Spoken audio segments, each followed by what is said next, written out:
안녕하세요. 힘을 주는 제이였습니다. 오랜만에 녹화 방송이고요. 라이브 방송 안 한 지가 거의 한 달 좀 넘은 것 같습니다. 일단 제가 교통사고를 고속도로에서 좀 발생이 됐는데 엄청 크게 다치진 않았는데 일단 계속 치료받고 그러느라고 좀 라이브 방송 하려면 계속 좀 앉아서 오랫동안 있어야 되는데 그런 부분이 좀 체력적으로나 그런 쪽으로다가 좀 힘들 것 같아서 방송을 좀 안 했고요.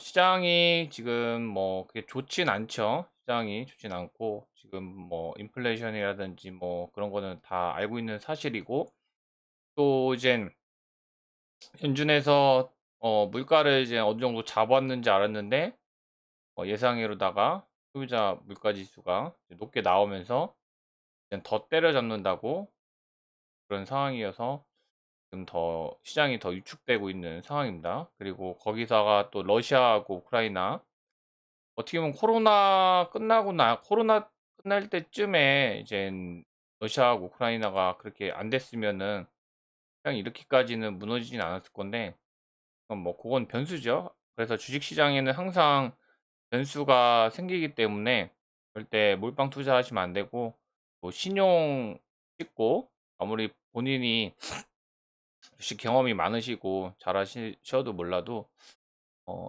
저는 신용은 비추입니다. 절대 하락장에서 못 버티고요. 그리고 본인이 살라고 하는 그런 종목이 있으면, 제가 항상 여러 번 강조해서 말씀드리지만 90% 이상은 테마주나 급등주, 그런 종목 아니면은 무조건 기회는 옵니다. 기회는 오기 때문에 내가 뭐 500만 원 사던 뭐 1,000만 원을 사던 한 방에 사지 마시고 분할로다가 한번 사고 그다음에 좀 떨어졌을 때 이왕이면 음봉에 사는 게 더 좋아요. 기업이 사는 이유는 좋다고 생각하기 때문에 사는 거잖아요. 근데 시장이 이렇게 안 좋고 하락장이 연출이 되면 대부분 개별 종목들, 가는 종목들만 가고 대부분 모든 종목들이 다 하락을 합니다. 그렇기 때문에 분산으로 해서 음봉에서 하시는 게 좋아요. 왜냐면 내가 단타로 들어갈 거면 당연히 음봉보다는 뭐 양봉에서 좀 급등할 때 그때 호가창 보고 이렇게 스윙으로다가 데이 트레이딩 식으로다가 이렇게 매매를 해도 되지만, 직장인 분이라고 하면 그거를 하기가 쉽지가 않습니다. 왜냐하면 근무 시간에 또 주식을 할 수 있는 것도 아니고 시간에 쫓기면서 해야 되고 또 회의도 있고 또 일도 해야 되고 그런 상황이면 절대 쫓기는 투자를 해서는 성공을 할 수가 없다고 생각합니다, 저는. 본인이 이젠 뭐 전업이라든지 뭐 전업도 쉬운 게 아니죠. 오히려 이런 시장에서는 전업 투자하시는 분들이 거의 죽어나죠, 진짜. 전업 투자하시는 분들은 거의 생활비 유지하기 위해서 하시는 분들도 많고, 물론 뭐 총알이 많고 하시면 상관이 없겠지만 그렇지 않고 생계 유지를 전업으로 하신다. 그러면은 또 그것도 주식으로 해서 전업을 하신다. 그러면은 요런 하락장에서는 참 힘들죠. 수익 내기도 쉽지가 않고. 근데 뭐 단타로 해서 그냥 뭐 오늘 사 갖고 오늘 팔고 뭐 1 시간도 안 돼 갖고 사서 그냥 팔고 사고 팔고 사고 팔고 이렇게 이제 몸에 배에 있으신 분들은 물론 뭐 잘하시겠죠. 그런 분들 아닌 이상 절대 이제 급등주를 손대는 거는 매우 확률적으로다가 물릴 가능성이 높고 어렵습니다. 그렇기 때문에 좀 안정적으로다가 투자하시는 거를 말씀드리고 싶고, 항상 기회는 옵니다. 모든 종목들이 다 기회는 오고, 저는 그래서 재무를 가장 기본으로 말씀드리죠. 재무 기본 바탕으로 했을 때 시뻘건 종목, 뭐 매출액이나 영업이익이나 순이익 이런 부분들이 빨간 거, 특히 그런 게 제약바이오죠. 제약바이오죠 같은 경우는 후방에 골로 갈 수도 있고, 또 재무가 빨갛다는 거는 그만큼 위험 리스크가 있기 때문에, 위험 리스크 있는 종목은 그만큼 잘못될 가능성이 매우 높습니다. 그렇기 때문에 그건 뭐 본인이 잘 판단하시면 되는 거죠. 그래서 일단 지수를 좀 먼저 살펴보면, 제가 2차 하락이 나오기 위해서는 여기 코스피탁 같은 경우는 712, 12도 아니죠. 709 라고 했죠. 709를 이탈을 하면 좀 더 힘들 거다, 이렇게 말씀드렸고, 근데 이탈은 아직 안 하고 있죠. 근데 지수를 봤을 때는 거의 지금 현재 땅바닥을 다시 찍어주고 있는 그런 상황이고, 가장 베스트는 뭐 750을 이탈 안 하는 게 가장 베스트긴 하죠.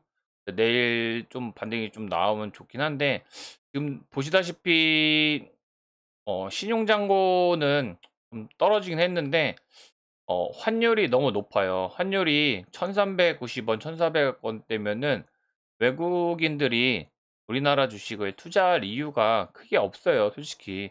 안전자산으로 해서 달러, 어 예를 들어서 내가 뭐 수천억 뭐 이렇게 가지고 있다 생각을 해 봐요.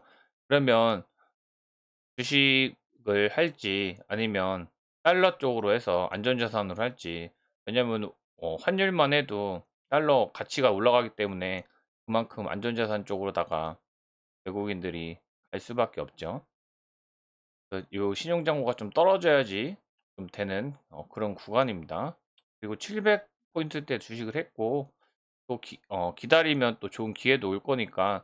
근데 제조업도 그렇고 전체적으로 다 세계 경기가 안 좋아요. 그리고 특히 반도체나 PCB 뭐 다 안 좋습니다. 지금 상황이 좀 안 좋은 상황은 맞아요, 제조업 쪽이. 그래서 거의 뭐 침택이라든지, 뭐 PCB 대표적인 거는 뭐 삼성전기, 대덕, 힘텍, 그다음에 LG, 이런 쪽이 거의 메인인데, 그쪽에서 이제 퀄컴, 애플, 그다음에 뭐 TSMC, 그다음에 뭐 PI, PTI 그쪽, 대만 쪽, 그리고 싱가포르 쪽, 뭐 그쪽도 SCK 뭐 그런 쪽, SK 하이닉스, 그다음에 삼성전자, 이쪽이 거의 PCB 쪽 거의 다 차지한다고 보시면 돼요. 근데 어쨌든 간 PCB에서 이제 홀 가공을 해서 반도체 쪽으로 좀 나가는 그런 부분인데, 이게 되게 안 좋습니다, 상황이. 상황이 안 좋고, 장비도 많이 투자했는데도 불구하고 지금 오히려 물량이 지금 빠지고 있는 그런 상황입니다. 제조업, 우리나라 제조업 쪽이 다 지금 장난이 아니고, 노트북 같은 경우도 지금 많이 만들어 놨는데 팔리지가 않고 있대요. 팔리지가 않고 있고, 핸드폰도 마찬가지. 핸드폰도 많이 거의 뭐 창고에 쌓아 놓다시피 그렇게 지금 하고 있고, 그래서 아마 내년까지도 회복하기가 쉽지가 않다고 그런 얘기도 하시고, 또 높으신 분들이 그런 이야기도 있곤 합니다. 그래서 지금 자리는 뭐 손절하기에는 이미 지난 자리죠. 그리고 솔직히 뭐 712 저쪽에서도 뭐 해서 많이 올라온 편인데, 800 갔다가 다시 떨어지긴 했지만은 그래서 울트라 스텝인가요? 그거를 이제 또 1%대 금리 인상을 또 연준에서 한다고 뭐 그런 얘기가 있어 갖고, 그런 부분 때문에 더 시장이 위축되는 뭐 그런 부분이 있어요. 그렇지만 무조건 하락되진 않고 계속 하락은 안 돼요. 그리고 지금 자리는 712 포인트, 여기만 이탈 안 하면 크게 문제 없다고 봅니다. 코스피 같은 경우도 비슷하죠. 코스피 같은 경우 마찬가지고요. 2200을 이탈 안 하고 그게 가장 베스트고, 2500 포인트, 550 포인트 여기를 다시 돌파를 해줘야지 상승하는 그런 그림이 나올 걸로 좀 보고 있습니다. 근데 상황은 되게 안 좋아요. 안 좋은 건 맞습니다. 고객 예탁금도 보면 여기서 엄청나게 있다가 지금 이렇게 빠졌잖아요. 엄청 빠졌죠. 주식 하셨던 분들이 거의 이제 떠나고, 보통 한 20년도? 20년도부터는 하락장이 없었어요. 그래서 거의 한 약 2년 가까이 계속 상승을 했죠. 연봉을 보면은 여긴가? 아, 여기서부터 20년 3월 코로나 이후부터 해서 3,300 포인트까지 해서 21년도까지 쭉 가다가 3,000 포인트가 1월 달에 빠졌으니까 거의 2년 동안, 2년은 안 돼도 한 1년 한 7개월, 1년 7개월 동안 이렇게 좀 오른 상황이에요. 그래서 21년도, 20년도 3월 이후에 주식하신 분들은 하락장 경험이 없기 때문에 굉장히 좀 공포스러운 그런 장이기도 하죠. 삼성전자도 그렇고, 뭐 삼성전자도 뭐 빚내서 막 투자하고, 그 다음에 현대차도 마찬가지고, 그런 상황이죠. 그래서 지금 자리는 뭐 손절해도 의미 없는 자리고, 다만 내가 단타 들어가든지 뭐 그런 종목들은 당연히 손절가 잡아야 되는 거고, 그런 게 아니라고 하면 좀 기다리시면 또 기회가 올 겁니다. 우리나라 안 망해요. 그리고 세계도 회복하지. 결국은 코로나 때도 뭐 망한다고 했는데 다, 다 대책을 세워갖고 다 극복하잖아요. 인간은 뛰어난 분들이 많기 때문에 다 해결할 수 있습니다. 지수는 이렇게 좀 보시면 될 것 같고, 그리고 대성 하이텍 같은 경우는 제가 한번 먹게 해드리고, 제가 방송은 안 했지만 그래도 멤버십 분들한테 가끔씩 이제 글을 올리고 좀 그런 부분을 했습니다. 그래서 대성 하이텍 같은 경우는 오늘도 일단은 11,200원이 저점이라고 이제 생각하시고, 그때 제가 글 올리는 자리가 12,100원이었어요. 12,100원. 보시면은 오늘 올려드렸고, 대성하이텍 11,200원 저점 보시고, 신규주가 좀 무서운 부분이 있어요. 그래서 어, 요게 6,300원이 한 요 정도? 43만 주 정도 CP가 상장 예정이고, 그리고 1개월 물량이 한 150억 정도 돼요. 그래서 요게 그때 당시에 12,100원이었고, 참고해서 좀 대응하시라고 이렇게 좀 글을 올려드렸습니다. 올려드렸는데, 요게 현재 여기까지 갔다가 거의 상한가 갈 뻔했는데 가진 못했어요. 상한가 가지 못했는데 이게 더 좋은 거예요. 지금 거래량 터진 영망청 캔들이기 때문에 이 꼬리 짧은 이 요게 진짜죠, 요게. 그래서 대응은 일단은 지금 자리에서는 여기서 아마 흔들게 하든지 아니면 밑으로 뺐다 가든지 아마 할 거예요. 반토막 정도까지는 충분히 여유 있지 않을까. 그리고 보이면 여기는 아마 이탈 안 하지 않을까. 그렇기 때문에 대성 하이텍을 가지고 계신 분은 좀 기다리시고 좀 보시고요. 보헤스 물량도 있고 추가 상장도 있기 때문에 얘네들이 아마 한번 고점까지 한번 시도를 한번 하지 않을까. 그렇게 좀 저는 예상을 하고 있습니다. 그래서 길게는 못 갖고 있고 9월달 30일 전까지는 좀 저기 하는 쪽으로다가 3일이니까 금요일이네 하필이면. 그러니까 28일에서 요 사이에서는 정리하는 쪽으로다가 하셔야 합니다. 제 글을 보고 12,000원이나 뭐 그 정도에 잡으신 분들은 하시면 될 것 같고, 그리고 주식이라는 게 참 어려워요. 그죠? 그리고 ENDD 같은 경우도 이것도 멤버십 분들한테 전에 추천을 드렸던 거고, 요 당시엔 7월달 26,850원에 3년 보유해 수면 일량이 이렇게 있고 이렇게 말씀드렸는데, 요것도 한번 슈팅이 나왔죠. 슈팅이 한번 나오고 32,000원까지 갔다가 지금 뭐 다시 올렸다가 다시 빠지고 뭐 이런 상황입니다. 얘는 여기 뚫으면 더 가죠. 더 가는 거고.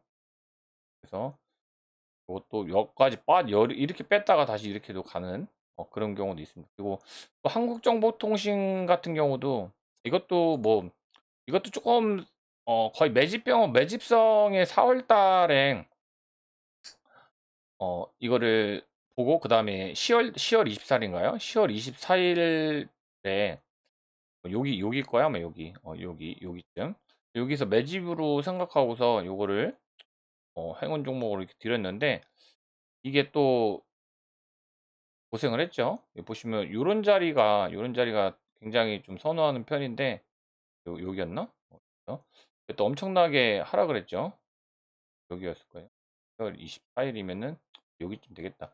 그래서 여기서 좀 안심을 한 게 여기서 한번 고를 팠기 때문에 이제는 여기서 한번 갈 때가 됐다 해서 요거를 이렇게 좀 해드린 건데 보시면 여기잖아요. 그래서 이렇게 V자로다가 하방을 때리고 1,900원에 갔다가 이렇게 가서 아 요거는 이제 한번 슈팅 나오겠구나 해서 쭉 했는데 이렇게 계속 누지하게 지루하게 이렇게 가다가 결국은 여기를 또 깼어요. 여기를 깨면 원래 안 되는 거거든요, 여기를. 뭐 이거는 뭐 매집 때문에 이렇게 한 거지. 이렇게 깨고 그다음에 여기서 이렇게 한번 쫙 올린 거예요, 여기서. 예. 그전에 상한가 어디였더라? 그전에 한번 나오고 아 여기죠. 여기서 어 애플페이 그 현대 카드가 먼저 이렇게 했다고 요렇게 하더니 그다음에 여기서 또 하락한 게 저기였죠. 현대에서 애플페이 한 적이 없다. 어 아직 공식된 게 없다. 그러면서 밑으로다가 내려 꽂고 그다음에 여기서 수상하긴 했어요. 어떻게 보면 여기서 기준봉이 요건데 여기를 이탈을 안 했잖아요. 그래서 저 같은 경우도 이렇게 빼 갖고 여기서 이렇게 올린 거예요. 그러면서 오늘도 거의 고점이죠. 이건 들어가시면 안 되고 이젠 하여튼 요렇게 해도 주식이 갑니다. 그래서 이렇게 제 종목들은 대부분 이런 종목들이 좀 많고 지금 뭐 대부분 종목들이 다 하락이 많습니다. 많기 때문에 뭐이 종목 저 종목 다 필요 없어요. D&D도 뭐 엄청 안 가죠. 엄청 안 가고 그렇지만 뭐 크게 문제 있다고 생각하지는 않고 있기 때문에 저는 천천히 네, 분할로다가 좀 더 계속 모을 생각이에요. 그렇고 대성 하이텍은 내일 잘 보시고 진행하시면 될 것 같고 또 마이크가 좀 고장이 났는데 마이크를 그래도 괜찮은 거를 하나를 장만했습니다. 장만을 해서 마이크 세팅만 거의 한 1 시간 반? 약 2 시간 정도 한 것 같아요. 원래 라이브 방송 한번 하려고 했는데 마이크 세팅하는 게 쉽지가 않더라고요. 그래서 마이크 세팅해서 이제는 어 상태도 확인했을 때 뭐 괜찮은 것 같아요. 마이크도. 그래서 녹화 방송을 이렇게 좀 올렸으니까 너무 주식 투자하시면서 너무 조급하게 하지 마시고 좀 시간을 갖고 지금은 시간을 갖고 기다리는 그런 타이밍이니까 예수금도 잘 가지고 계시고 그래서 또 기회에 또 좋은 종목들 제가 한번 추려 볼 거예요. 한번 추려 갖고 또 지수가 이제 반등이 나오거나 현 자리에서 너무 많이 빠졌다. 기업 평가 대비 너무 빠진 종목들을 한번 추려 갖고서 한번 또 종목들을 한번 분석해 볼 예정입니다. 때문에 어 또 좋은 종목도 발굴하면 하락 종목도 많으니까 찾아가고서 알려드리도록 하겠습니다. 내일 금요일이니까 금요일 마지막 하루 마무리 잘 하시고 주말도 즐거운 주말 되시기 바라겠습니다. 이상으로 녹화 방송 마치도록 하겠습니다. 오랜만에 방송이라 좀 낯서네요. 녹화 방송도 오랜만이고 해서 낯섭니다. 이해 부탁드리고 구독자님들께는 조금 죄송스럽습니다. 방송을 화제를 못 해갖고 라이브 방송 많이 기다리신 분도 계실 건데 오래된 팬분들한테 너무 죄송스럽고요. 여러분들도 사고 좀 그렇게 상대 차량 폐차지만은 저는 차가 뒤쪽이 거의 많이 파손이 됐고 내가 이제 안전운전하고 양보운전 하는 편인데 한다고 해서 사고가 안 나는 게 아니더라고요. 그래서 뭐 뒤에서 그냥 안전거리 유지하고 서서히 브레이크 잡았는데도 불구하고 뒤에서 때리니까 아이들이 안 다쳐서 다행이고 뭐 그렇습니다. 모두들 건강하시고 내일도 파이팅 하시기 바라겠습니다. 이상으로 영상 마치도록 하겠습니다. 감사합니다.